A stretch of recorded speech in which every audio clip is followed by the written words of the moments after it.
अस्सलाम वालेकुम नाज़रीन करम, मैं हूं आपका होस्ट अयाज अहमद। नाज़रीन करम, रात 12 बजे एक प्रेस कॉन्फ्रेंस हुई है।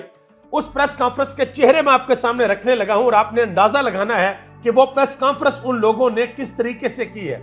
इसके अलावा इमरान खान ने जिस शख्स को वजीर आजम के लिए नामजद किया था वो शख्सियत मंजर-ए-आम के ऊपर आ चुकी है और पाकिस्तान मुस्लिम लीग नून ने एक प्रेस कॉन्फ्रेंस की है।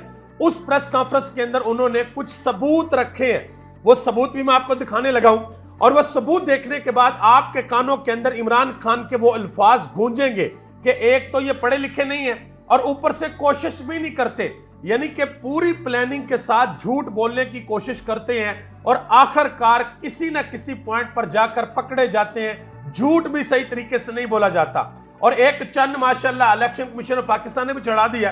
केपीके के अंदर जितने लोग कामयाब हुए हैं, जितने लोग जीते हैं, सबकी कामयाबी का नोटिफिकेशन जारी कर दिया गया, लेकिन एक बंदे की कामयाबी का नोटिफिकेशन जारी नहीं किया गया।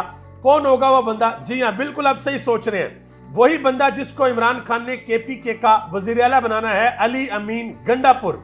उस बंदे के हल्के का रिजल्ट इलेक्शन कमीशन की वेबसाइट के ऊपर मौजूद है, लेकिन फिर भी अभी तक उनकी कामयाबी का नोटिफिकेशन जारी नहीं किया गया। यह है हमारा गैर जानबदार इलेक्शन कमीशन ऑफ पाकिस्तान। और फिर कहते हैं जी हमारे ऊपर बात ना करें, हमारे ऊपर तनकीद ना करें, आपको जारी करना चाहिए और जरूर करना चाहिए। अब आ जाए उस प्रेस कॉन्फ्रेंस के ऊपर, बल्कि पहले वो शख्सियत बता दूं आपको।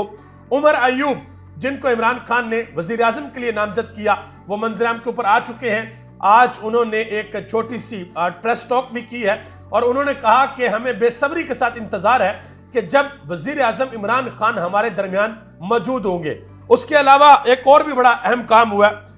कल लाहौर के अंदर पहला मैच था, पीएसएल का पहला मैच था और उस मैच के अंदर वही काम हुआ भाई, IIPTI इमरान खान जिंदाबाद के नारे लगे हैं और जो शख्स नारे लगा रहा था और बहुत बड़ी तादाद के अंदर आवाम उस नारों का जवाब दे रही थी, उसको पुलिस ने पकड़ा और पकड़कर स्टेडियम से बाहर निकाल दिया। और कल मैंने अपनी आंखों से कुछ नज़ारे खुद जेल रोड के ऊपर देखे हैं कि अगर कोई इमरान खान जिंदाबाद का नारा लगा रहा है या किसी के हाथ में पाकिस्तान तहरीक इंसाफ का झंडा है तो पुलिस आती है भाई, भागती हुई आती है, पकड़ती है और उठाकर ले जाती है। इस मुल्क के अंदर इस वक्त इमरान खान का नाम लेना या इमरान खान की पार्टी का झंडा लहराना जुर्म बना दिया गया है, जो कि मैं समझता हूं पाकिस्तान के लिए बिल्कुल भी ठीक नहीं है। किसी भी पार्टी के साथ ऐसा किसी भी सूरत नहीं होना चाहिए। अब आ जाए जी जरा उस प्रेस कॉन्फ्रेंस के ऊपर जो कल की गई है। पिंडी के कमिश्नर साहब ने इस्तीफा दे दिया, उन्होंने खुद को पुलिस के हवाले कर दिया। अब नए कमिश्नर आए हैं, उन्होंने आकर कल रात गए एक प्रेस कॉन्फ्रेंस की है और जितने भी DROs थे उनको अपने साथ बिठाया और सब ने यह कहा जी हम कमिश्नर रावलपिंडी के इल्जामात की तरदीद करते हैं, हमने किसी किस्म की कोई धांधली नहीं की। मैं सिर्फ एक चेहरा आपको दिखाऊंगा, ये आप देख सकते हैं, ये खतून है और ये DC चकवाल है। इनका आप चेहरा देखें और इनका एक ट्वीट भी दिखाता हूं। सब ने कहा जी रावलपिंडी के कमिश्नर का इलेक्शन से दूर दूर तक कोई ताल्लुक नहीं था, लेकिन मसला यह है कि यह सोशल मीडिया का जमाना है, यह डिजिटल दौर है, यहां पर बड़े बड़े फन्ने खान 1 मिनट के अंदर पकड़े जाते हैं।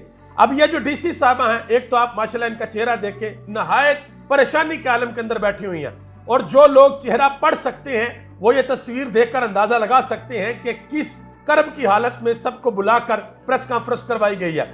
और नीचे आप जरा इनका ट्वीट देखें जिसमें ये लिख रही हैं कि आम इंतखाबात 2024 के हवाले से जिला चकवाल में इंतजामात का जायजा लेने के लिए कमिश्नर रावलपिंडी डिवीजन और बाकी लोग आए हैं और जायजा ले रहे हैं। नीचे तस्वीर में भी आप देख सकते हैं कि वही कमिश्नर साहब खड़े हैं और DC साहिबा भी साथ खड़ी हैं और कह ये रहे हैं कि इनका इलेक्शन से दूर दूर तक कोई ताल्लुक नहीं था। ये एक और तस्वीर देखें, ये वही कमिश्नर साहब इलेक्शन के मामलात का जायजा वगैरह ले रहे हैं। इसके अलावा एक और साहब हैं जिनका नाम है डिप्टी कमिश्नर रावलपिंडी हसन वकार चीमा। पाकिस्तान तहरीक इंसाफ ने कुछ दिन पहले इनके हवाले से एक पोस्ट भी सोशल मीडिया के ऊपर लगाई है।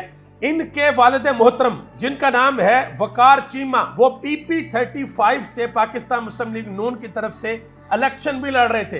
तो ये आप अंदाजा लगा लें कि एक बंदा जिसके वालिद साहब इलेक्शन लड़ रहे हैं उसको जो है आपने रिटर्निंग ऑफिसर लगाया हुआ है। तो इलेक्शन कमीशन ऑफ पाकिस्तान ने किस हद के ऊपर जाकर मामला तय किए हैं, यह भी सारा कुछ आपके सामने है। और उसके अलावा जो प्रेस कॉन्फ्रेंस मुस्लिम लीग नून ने की, आप यकीन करें कानों को हाथ लगाने को दिल करता है, अल्लाह माफ करे।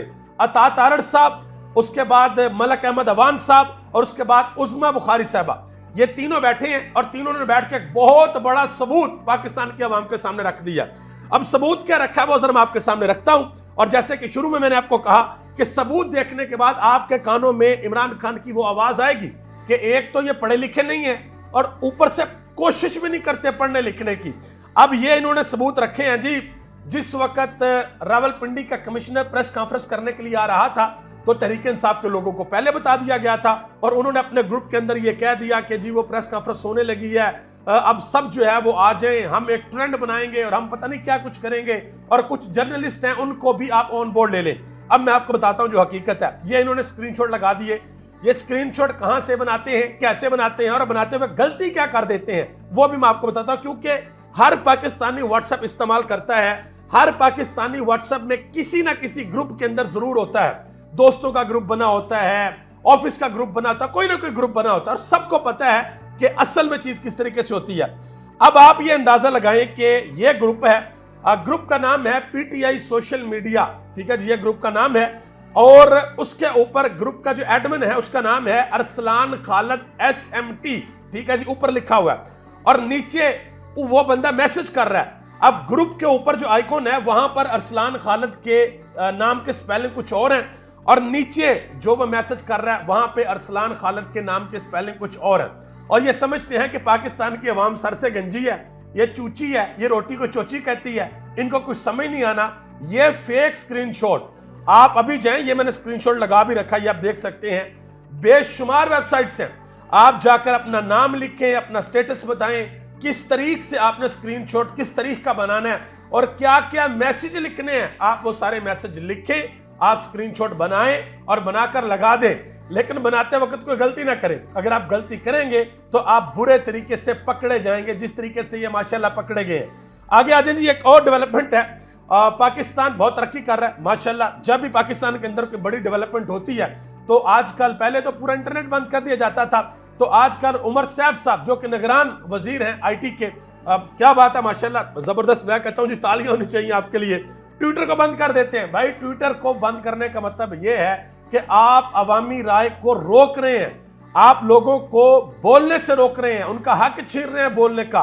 तो समर अब्बास एंकर हैं, उन्होंने लिखा कि हुक्मरान अवामी राय से इतने डरते हैं कि पाकिस्तान में ट्विटर बंद कर दिया गया है। अभी सिर्फ एक कमिश्नर ने सच बोला है, एक कमिश्नर ने, और ट्विटर को बंद कर दिया गया। और उस कमिश्नर के हवाले से जावेद चौधरी ने बहुत बड़े इंकशाफात किए हैं। उन्होंने कहा कि जी मैं उनको जाती तौर पर जानता हूं, वो बड़े अच्छे इंसान हैं और ये जो कहा जा रहा है कि जी वो कोई ज़हनी मरीज थे या पता नहीं उनको कोई दिमागी मसला था, ऐसी किसी किस्म की कोई बात नहीं है। बड़े जबरदस्त किस्म के इंसान हैं। उन्होंने कहा कि वो पिछले चंद दिनों से मुझे कांटेक्ट करने की कोशिश भी कर रहे थे, लेकिन मैं उनकी कॉल्स को मिस कर गया। और आज जब उन्होंने प्रेस कॉन्फ्रेंस की और मैंने उनको कॉल की तो कॉल पे मैंने सारा कुछ उनसे पूछा, तो उन्होंने कहा जी जो मैंने कहा है बिल्कुल ठीक है, मैंने किसी के प्रेशर के अंदर ये बात नहीं की, जो मैंने कहा है बिल्कुल ठीक कहा है। और अब बहुत से लोग जो हैं वो ये डिमांड कर रहे हैं कि पाकिस्तान के जो चीफ जस्टिस हैं काजी फैज ईसा साहब, वो किसी भी सूरत बेंच के अंदर शामिल ना हो, वो बेंच से बाहर बैठे, एक लार्जर बेंच बने, वो इसके ऊपर तहकीकात करे, क्योंकि ये एक बहुत बड़ा इल्जाम है, कोई आम और छोटा सा इल्जाम नहीं है। और ये इल्जाम इस वक्त आलमी दुनिया के अंदर पहुंच चुका है। ये मैंने कुछ हेडलाइंस निकाल के रखी हैं, ये दुनिया के 4-5 बड़े जरीदे हैं, आप इनकी हेडलाइन देख सकते हैं कि उन्होंने क्या हेडलाइंस लगाई हैं। और मुस्तफा नवाज खोखर ने एक बड़ी अहम बात की है।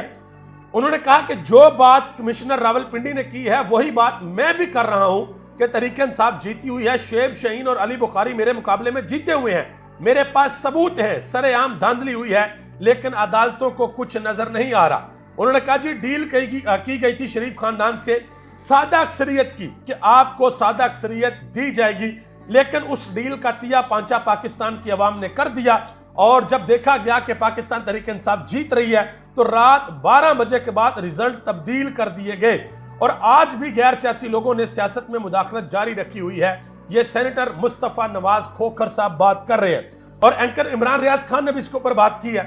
उन्होंने कहा जी ये कमिश्नर कोई ना कोई चन्न जरूर चढ़ाएगा, किसी को भी इंतखाबात में मतलूबा नताइज नहीं मिले, अब भागने का रास्ता भी नहीं मिल रहा, फंस गए हैं और बुरे तरीके से फंस गए हैं। सिर्फ एक बंदा है जो सुकून में है और वो बंदा डयाला जेल के अंदर है, दुनिया उसको कैदी नंबर 804 के नाम से जानती है।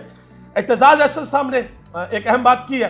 उन्होंने कहा जी मैं पहले दिन से कह रहा हूं कि चीफ इलेक्शन कमिश्नर पर आर्टिकल 6 लगाओ और चीफ जस्टिस को भी अब बेंच का हिस्सा नहीं होना चाहिए, उनको अलग होना चाहिए, क्योंकि उनके ऊपर भी धांधली का इल्जाम लग गया है।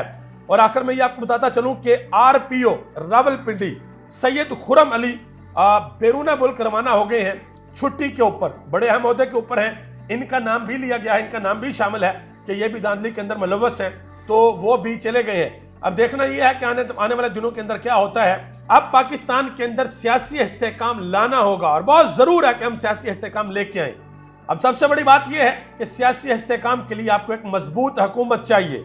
नून लीग पीछे हट रही है कि हमने हुकूमत नहीं करनी, पीपल्स पार्टी कह रही है कि हम हुकूमत का हिस्सा ही नहीं होंगे लेकिन वोट दे देंगे वजीर आजम के लिए, और पाकिस्तान तहरीक इंसाफ कह रही है कि जब तक हमें हमारा मैंडेट वापस नहीं दिया जाता उस वक्त तक खल्ली बल्ली है भाई, उस वक्त तक हम किसी किस्म की हुकूमत नहीं बना रहे, ना पंजाब के अंदर बनाएंगे और ना ही वफाक के अंदर बनाएंगे। अब हिसाब लगा ले कि सिर्फ एक डिवीजन को ले ले रावलपिंडी को, 13 नेशनल असेंबली की सीटें और तकरीबन 26 सूबाई असेंबली की सीटें हैं। आप ये 13 डाले नेशनल में और 26 डाले सूबाई में, नंबर देखें कि पाकिस्तान मुस्लिम लीग नून कहां जाती है, नीचे, बहुत नीचे आएगी। इस वजह से इमरान खान ने यह फाइनल फैसला किया कि भाई अब मैंने पीछे नहीं हटना, अब मैंने अपना मैंडेट लेकर रहना है। आप सबका बहुत बहुत शुक्रिया। पाकिस्तान जिंदाबाद, पाकिस्तान के अवाम और पाकिस्तान के इदारे पाइंदाबाद।